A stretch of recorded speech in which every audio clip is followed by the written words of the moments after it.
North Yorkshire is a place of breathtaking natural beauty, with vast landscapes rolling out to the horizon and quaint villages where everybody knows your name, the kind of place you'd believe nothing truly terrible could ever happen. But in June of 2005, this tranquil corner of England became the epicenter of a mystery that would torment a family for years. It was a mystery that started with a simple goodbye and concluded with questions that linger unanswered to this very day. Jenny Nicol was just 19 years old in the summer of 2005. To everyone who knew her, she was a vibrant, creative, and fiercely independent young woman.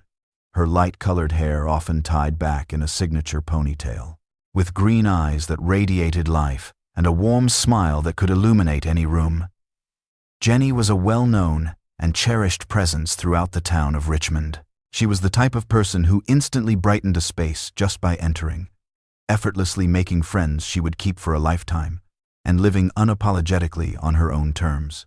Standing at 5'6" with a slender frame, Jenny possessed a natural beauty that seemed effortless. She was truly comfortable in her own skin. Her typical style was casual jeans and sneakers, and she was often seen in her favorite khaki hooded parka, a jacket that had practically become her trademark. She was down to earth and approachable, the kind of person you felt you could talk to about anything. Beyond that, Jenny would pour hours into practicing her guitar. She was constantly perfecting her sound and working on new songs, which she performed at local pubs around Richmond, places where all the regulars knew her. They knew her by name and eagerly anticipated her performances. The local music scene was well aware of her talent, and it was clear she was building something special. There was even talk of her possibly recording some demos, perhaps even trying to get signed to a small label. Her future seemed incredibly bright. But Jenny's passion for the outdoors rivaled her love for music. She was an avid camper who felt most at home sleeping under the stars. Surrounded by nature, far from the clamor of modern life, it was just her and the natural world. Out there, Jenny found a sense of peace that nothing else could offer. It was this very combination of independence and an adventurous spirit that made what was about to happen seem almost plausible. At least, to those who didn't know the whole story. Jenny was the type to grab her camping gear and head for the countryside on a whim, cherishing her freedom and the ability to come and go as she pleased. She didn't need anyone's permission or approval.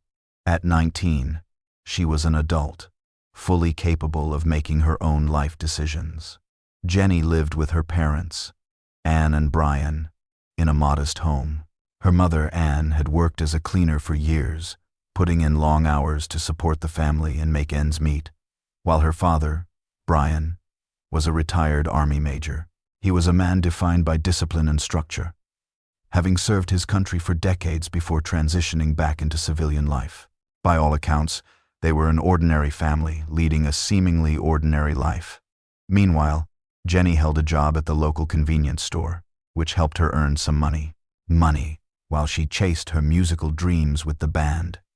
She was a familiar presence at the store, a friendly face behind the counter who always had a smile for the customers. She always had a kind word for the elderly shoppers who were regulars.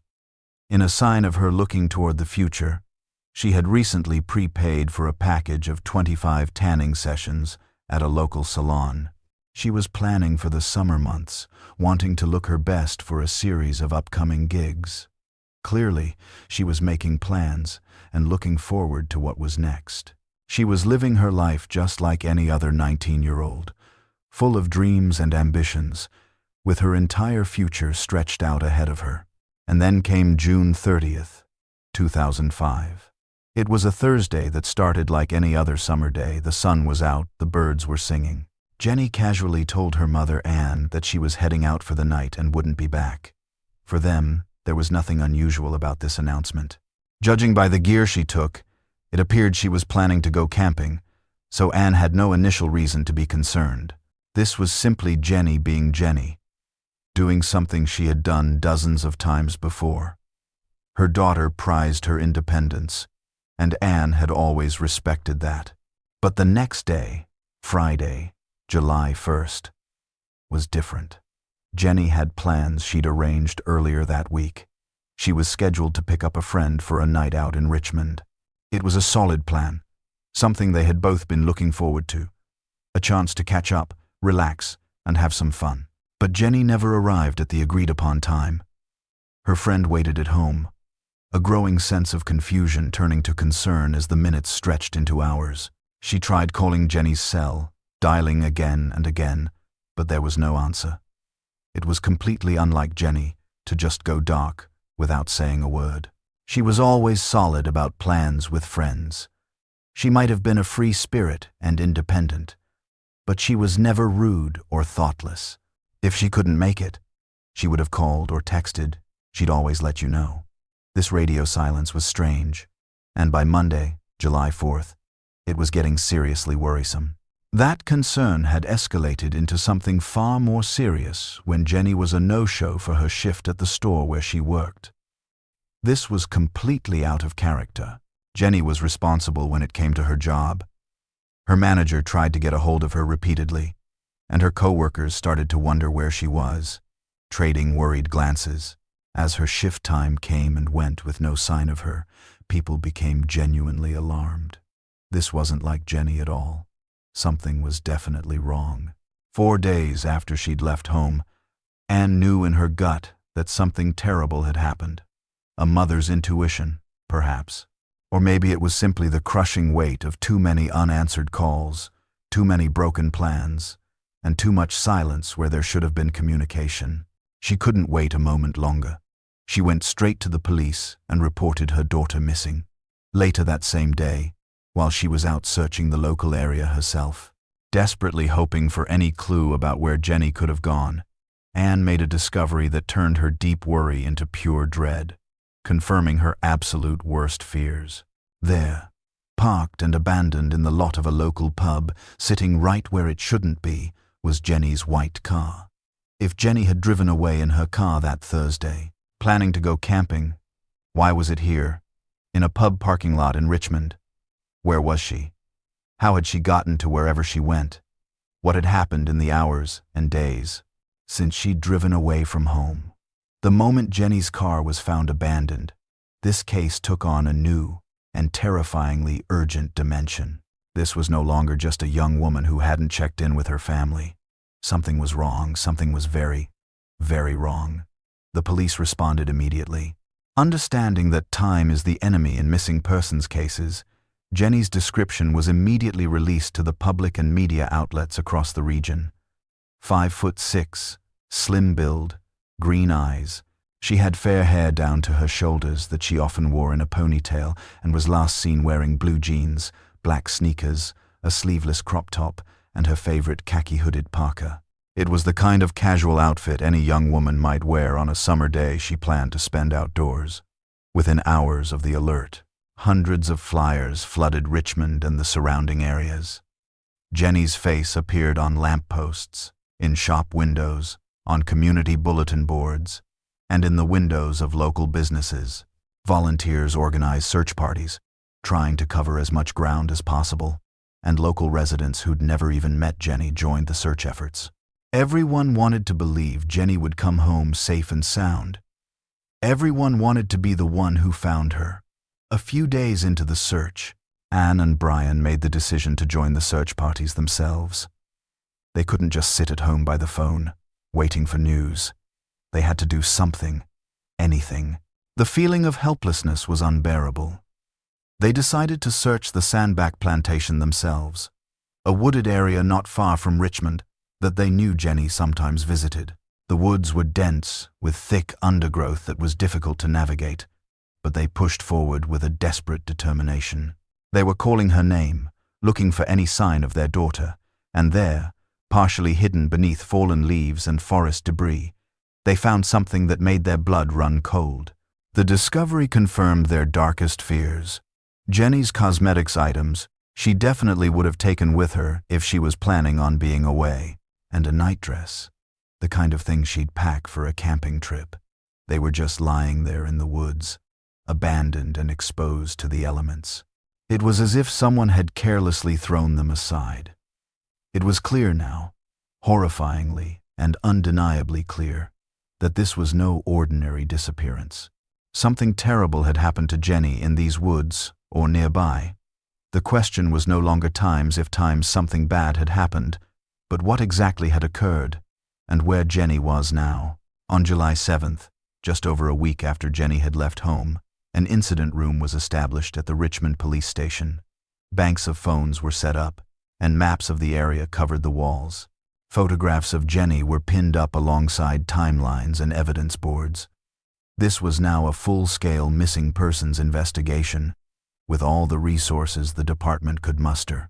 20 officers were assigned to the case, working around the clock in shifts, determined to uncover what had happened to Jenny Nicol. The lead detective made a public plea, standing before a bank of television cameras and newspaper reporters, speaking directly to Jenny, wherever she might be. His voice was calm yet carried a clear sense of urgency as he begged her to come forward, to simply let her parents know she was okay. He appealed to her sense of family, pleading for any kind of contact, even if she didn't want to come home, even if she was angry or afraid.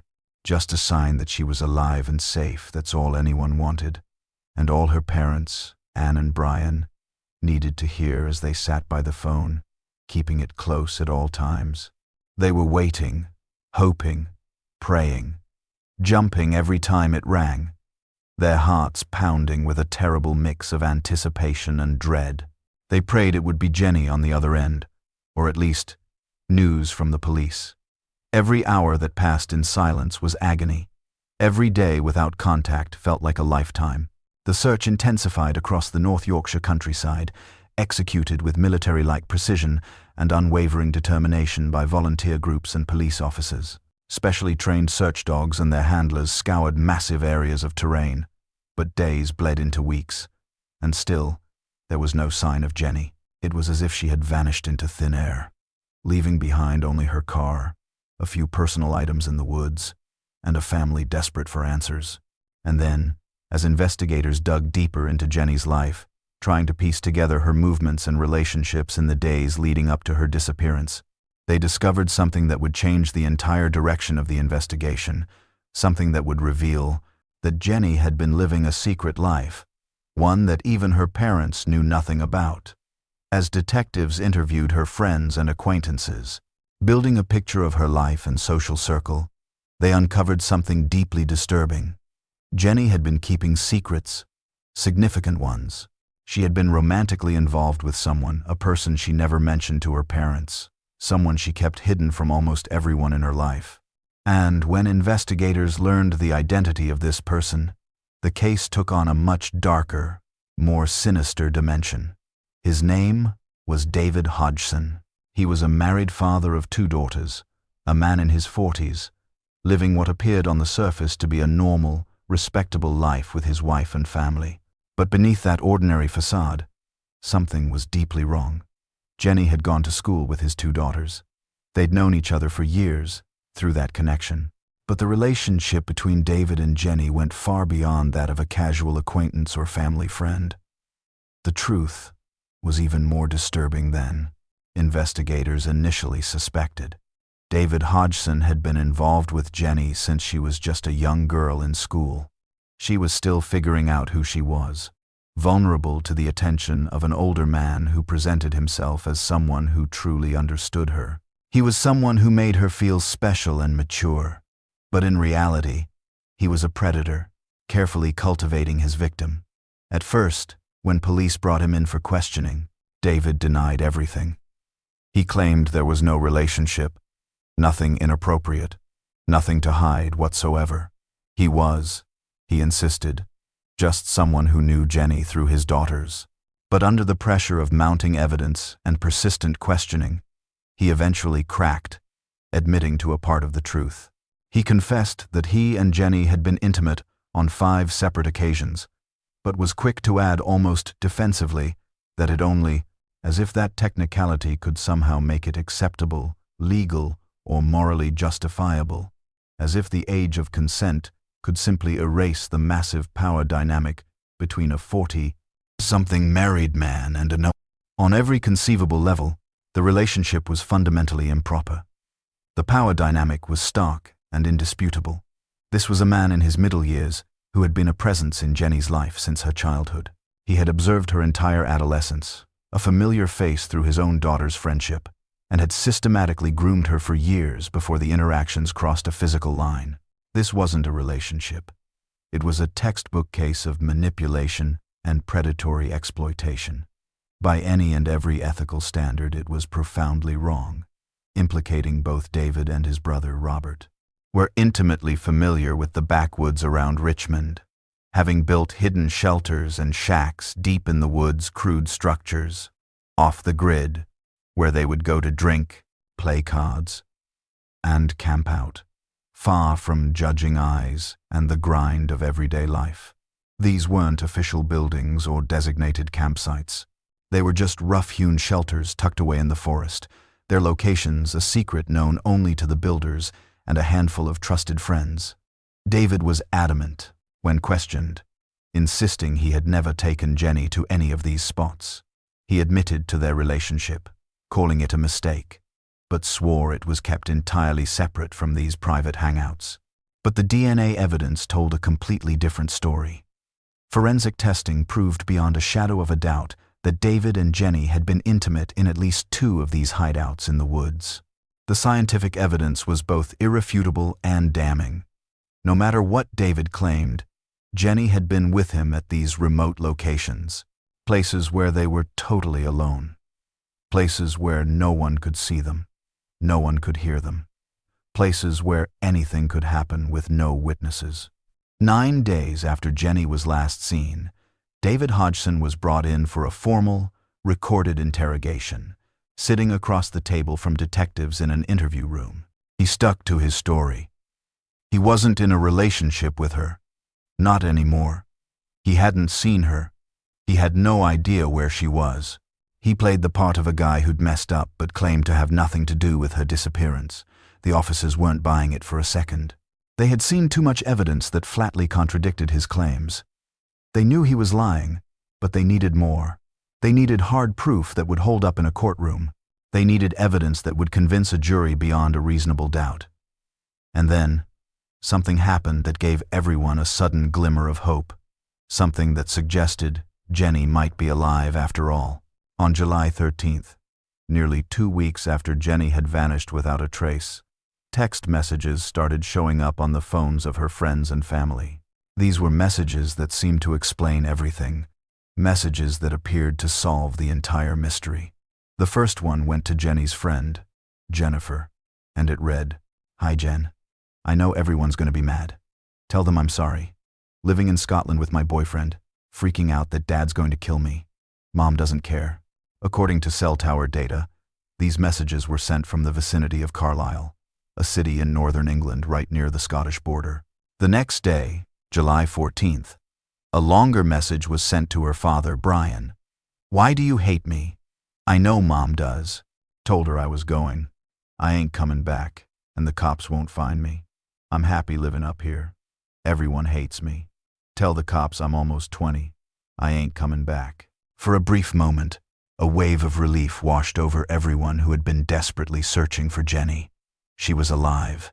She hadn't been harmed. She had just run away to Scotland. She was angry with her parents, rebelling and starting a new life somewhere else with a boyfriend no one knew about.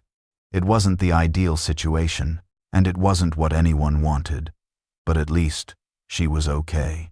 The detectives, however, weren't so convinced, even though the messages contained personal details that only someone close to Jenny would know, like the problems with her car jumping out of gear, the names of her friends, and specifics about her relationship with her mother. But there was still something off about them, something that just didn't ring true. In cases where people voluntarily disappear, there are almost always clear signs of preparation. Withdrawing money from a bank account, booking travel, telling at least one person where they're headed, some kind of planning. Jenny had done none of those things. No money was withdrawn. She'd prepaid for tanning sessions and had only used 2 of them. And after those messages were sent, her phone was never turned on again. The detectives came to believe that someone else had sent those messages, someone trying to lay a false trail, to buy themselves time. and to make it look like Jenny had left on her own. In what was a groundbreaking move for the region, investigators brought in Professor Malcolm Colthorpe, a forensic linguist who had consulted on several high-profile cases. His task was to scientifically analyze the text messages.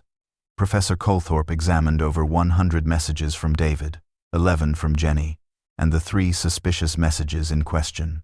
His conclusion was that it was highly unlikely Jenny had sent those messages. He also confirmed that David's writing style shared numerous features with the sender of the suspicious texts.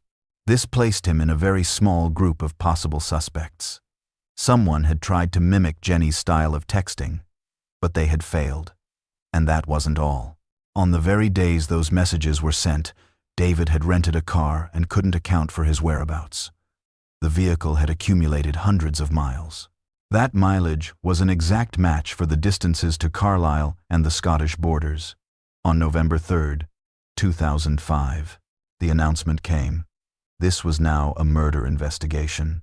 For Anne, the confirmation was devastating.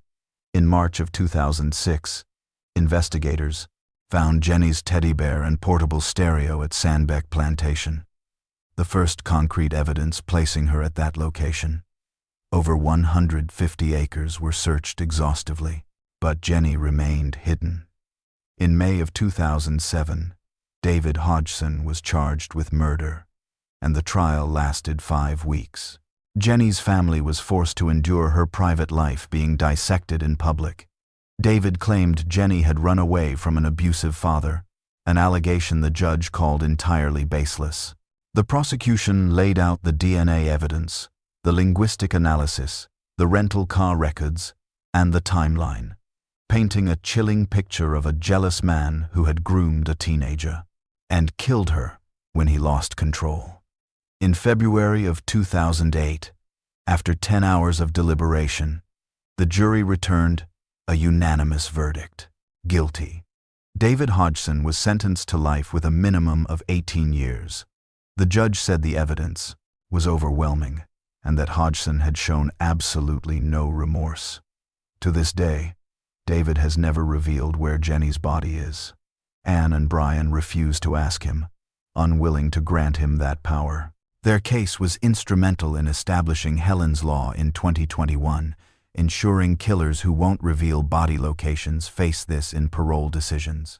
David's appeals have all failed, and his parole has been denied, with Helen's Law cited as a major factor. Somewhere in North Yorkshire, Jenny Nicol waits to be found. Her parents still hope for answers. Her story is a stark reminder of how predators hide in plain sight and how manipulation often starts with the young, and it shows how the absence of closure creates an unbearable pain. Jenny was 19. She loved camping under the stars. She played guitar and made people laugh. She had her whole life ahead of her, and David Hodgson took it all away. Thanks for watching Crimes in the Shadow. From hidden motives to shocking truths, we uncover the darkest stories from across the UK. If you're drawn to real investigations, twisted cases, and justice served, subscribe, leave a comment, and join us as we explore the crimes that shook Britain.